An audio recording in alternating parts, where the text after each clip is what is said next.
Hello everyone and welcome to a new video, and today I'm going to show you how to turn on camera for Snapchat. It's very easy and simple. All you have to do is to follow my steps, and before we begin, don't forget to hit the like button, subscribe and turn on the notifications. Now first thing you should do is to simply try to open the settings of your phone. Then I want you to go to apps, then go to manage apps. Now I want you to search for Snapchat.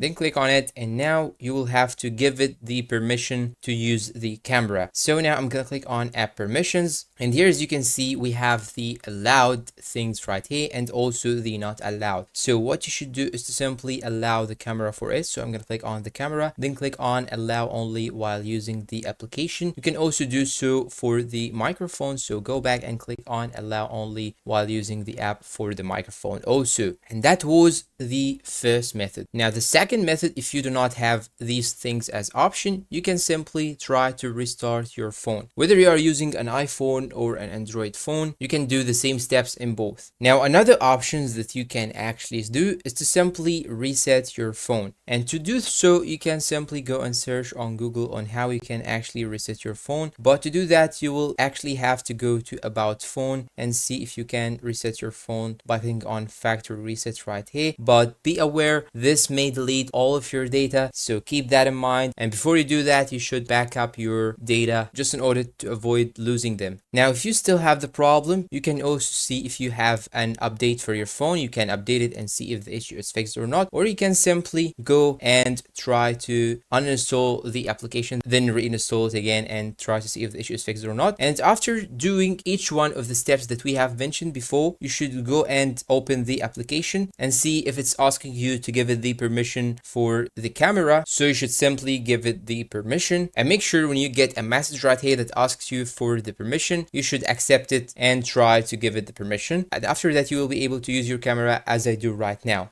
And that's all for today guys, and see you in a new tutorial.